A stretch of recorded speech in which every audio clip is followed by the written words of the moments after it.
Dans le fond, ce qu'il faut savoir, l'ergothérapeute, son domaine d'intérêt principal, c'est ce qu'on appelle les occupations dans notre jargon professionnel. C'est les activités du quotidien. Et si on regarde depuis que vous êtes réveillé ce matin, toutes les activités, les actions que vous avez posées, c'est vraiment le domaine d'intérêt de l'ergothérapeute. Donc, s'habiller, se laver, déjeuner, aller à l'école, aller au travail, une fois rendu à l'école, écrire, la cour de récréation, jouer avec les copains. C'est toutes des activités que les enfants à développement neurotypique ou à développement, un enfant qui a un trouble, par exemple, neurodéveloppemental, vont faire au quotidien. Puis le rôle de l'ergothérapeute, c'est de permettre à l'enfant de s'engager activement, de participer à ces activités-là à son plein potentiel, parce que c'est en faisant ces activités-là, en apprenant dans ces activités, que toutes les autres habiletés de l'enfance vont se développer. La problématique qu'on a, c'est que on ne comprend pas vraiment ou on ne s'entend pas pour dire pourquoi le trouble existe, d'où ça vient. Fait que c'est pas comme une voiture qu'on amène au garage puis qu'il y a un problème que le mécanicien va regarder, va trouver le problème et va le réparer. Les enfants avec des troubles neurodéveloppementaux, ils sont nés comme ça, c'est leur fonctionnement. Et on ne pourrait pas vraiment mettre le doigt exactement sur qu'est-ce qui cloche, qu'est-ce qui ne fonctionne pas. Donc, on ne peut pas le réparer. Donc, l'ergothérapeute va trouver d'autres moyens d'aider l'enfant à apprendre ces activités du quotidien-là pour qu'il puisse participer comme tous les autres. Je donne l'exemple, au Québec, on a de la neige, on en parlait ce matin. Réussir à mettre l'habit d'hiver pour aller jouer à la cour de récréation en même temps que les autres amis pour pouvoir participer au jeu, développer ses habiletés sociales, c'est très important. Un enfant qui a une dyspraxie ou un trouble développemental de la coordination, mettre l'habit d'hiver peut prendre 10 minutes de plus que tout le monde. Donc, la pause du matin qui dure 20 minutes, tu arrives 10 minutes en retard dehors, les jeux sont déjà commencés, les amis sont partout, tu n'arrives pas à t'intégrer avec tes amis ou à faire les jeux. Donc, pour nous, comme ergothérapeute, d'être en mesure de s'habiller et de faire sa fermeture éclair ou peu importe, ça devient critique.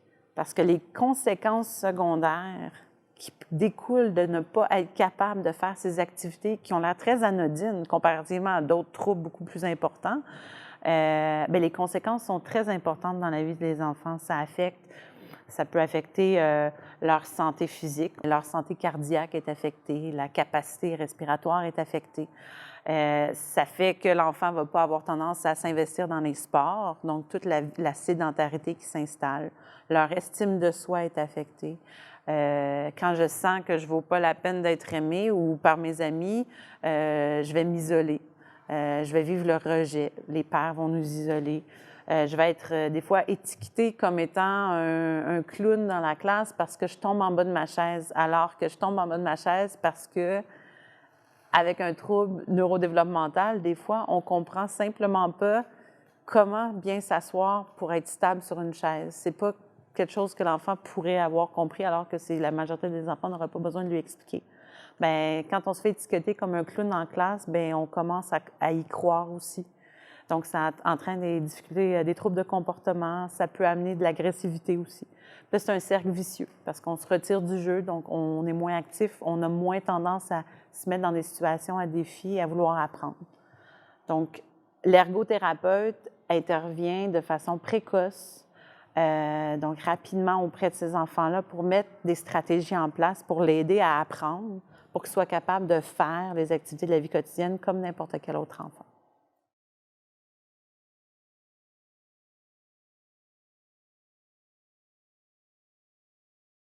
Bien, je vous raconte, j'avais un enfant que j'ai accompagné dans les premiers, quand j'étais jeune ergothérapeute, que l'écriture était très difficile.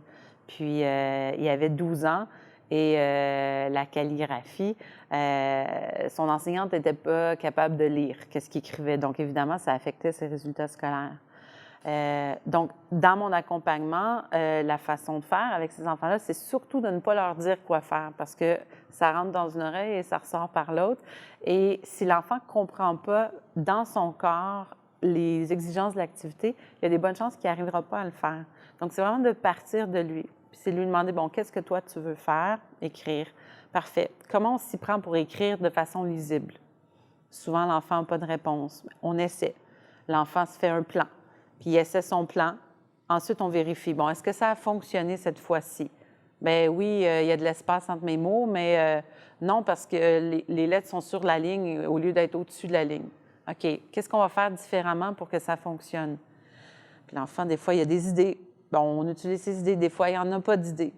Puis cet enfant-là, je m'en souviendrai toujours, jusqu'à la fin, on avait travaillé comme ça. Ça prend environ 10 heures d'intervention pour que l'enfant apprenne à apprendre de façon autonome avec cette méthode-là dont je vous parle, qui est l'approche coop, dans le fond, qui est souvent utilisée pour les enfants avec des troubles neurodéveloppementaux.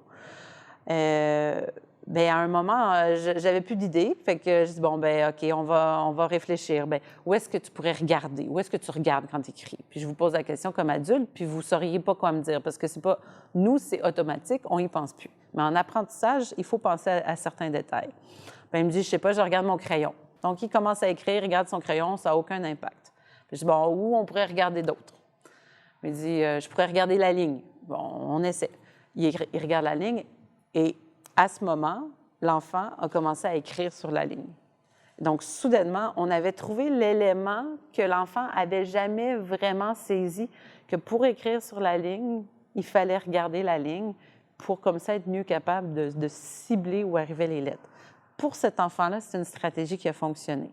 Et on prend un autre enfant après, puis cette stratégie-là ne fonctionnera pas du tout. Chaque enfant a son propre point de départ et son propre nœud à dénouer dans son apprentissage. Puis quand on réussit à dénouer ce nœud-là avec l'enfant, puis qu'il réalise que hey, c'est lui qui a trouvé la réponse, c'est pas l'adulte qui me l'a dit. Mais ça, ça amène de l'eau au moulin. Ça fait avancer l'enfant. Puis c'est ça qui vient rebâtir leur estime de soi, qui les remette en situation d'apprentissage. Après ça, l'enfant accepte de se mettre dans des situations un peu plus compliquées parce qu'ils savent qu'avec la méthode, je sais qu'est-ce que je veux faire, je me fais un plan, puis quand ça ne fonctionne pas, c'est pas grave, j'ai juste à modifier mon plan, puis je vais finir par trouver. Mais cette méthode-là les aide à faire face à leurs défis, puis les met en résolution de problèmes.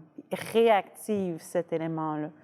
Alors qu'un enfant en développement neurotypique va faire cet apprentissage-là de façon automatique. Comment apprendre à, bien, pour nous, Québécois, patiner? Bien, on tombe quelquefois, puis on comprend que les jambes, il ne faut pas trop qu'ils soient écartées, sinon ça ne fonctionne pas. Un enfant 10, avec un trouble neurodéveloppemental, ça ne veut pas dire que ça va se faire. Des fois, il va tomber, des fois, il va réussir, puis il ne comprendra pas la différence. Qu'est-ce qu'il a fait qui a été capable d'avancer cette fois-ci, puis que l'autre fois, il tombe? Fait que de tout ramener les éléments clés, puis de repasser les tâches, ça ramène ça à leur conscience, puis ça les aide à évoluer. Puis après environ 10 heures d'intervention, où on travaille vraiment sur les objectifs que l'enfant veut travailler, non pas l'objectif de l'adulte. L'enfant est motivé, il veut être capable de faire ces activités-là. Mais ensuite, l'enfant, quand il repart, on travaille beaucoup sur différents éléments, mais il va être capable de transférer cette stratégie-là à d'autres activités dans sa vie quotidienne de façon autonome. Donc, on l'aide à apprendre pour que la prochaine fois qu'il y aura un défi, il n'y a pas besoin de venir nous revoir. Ce qu'on veut, c'est ne plus les revoir, ces enfants-là. Donc, les suivis sont de courte durée, sont environ sur 5 à 10 semaines.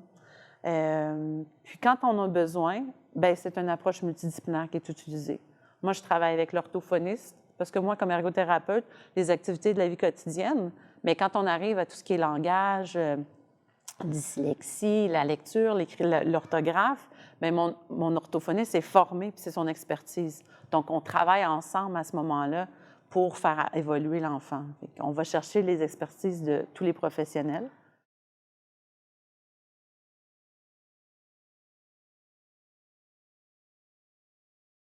On commence toujours avec le parent ou l'enfant, dépendant de l'âge de l'enfant, mais un enfant de 6-7 ans peut être notre répondant. On lui demande, selon toi, bien, il identifie par exemple des objectifs personnels, 3, sur des activités sur lesquelles il veut travailler. On lui demande, selon toi, si je te donnais une note, si je t'évalue de 1 à 10, combien tu te donnerais pour ta performance, ton exécution? Et l'enfant se note lui-même. Habituellement, ils vont se donner un 2, 3, bon. Puis on a des façons d'adapter cette idée de notation, de cotation pour les enfants plus jeunes, aussi des sourires, bon, qui n'est pas content, très content. Puis ensuite, on lui demande, est-ce que tu es satisfait de ton rendement? Toi, est-ce que tu es content avec ça? Parce qu'on a des enfants que les lacets, bah, on se note à 2 ou 1, je ne suis pas capable de le faire. Puis est-ce que tu es satisfait de ça? Parce que maman dit, c'est vraiment un problème. Puis il dit, ouais, moi, 10 sur 10, j'ai pas de problème, je mets des souliers à scratch, c'est ça, j'apprends, et ça me va. Bien, c'est pas un bon objectif. On vise quelque chose que l'enfant, il n'est pas satisfait, puis qui sent que son exécution n'est pas bonne. On lui demande au début, puis suite à l'intervention, on lui redemande de se noter. On peut demander la même chose aux parents, on peut demander la même chose à l'enseignant.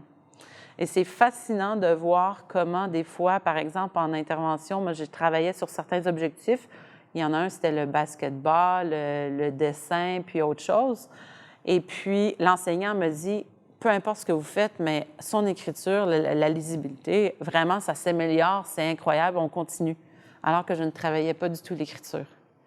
Donc, c'est surprenant de voir comment, en travaillant sur certains aspects avec l'enfant, lui-même s'investit et commence à sentir qu'il est capable de s'investir ailleurs. Et on voit qu'il y a un transfert qui se fait. Fait que ça, c'est une des façons qu'on a de mesurer l'efficacité des interventions, c'est carrément en demandant à l'enfant, puisque c'est lui qui va nous dire si ça fonctionne ou non. C'est pas à nous. De la même façon, c'est quand je travaille avec les parents, c'est pas à moi de poser un jugement, puisque c'est les activités quotidiennes de l'enfant, puis c'est son fonctionnement au quotidien. Donc, c'est eux qui le savent. Donc, c'est à eux de me le dire, puis jamais mon jugement clinique doit interférer avec cette réalité-là.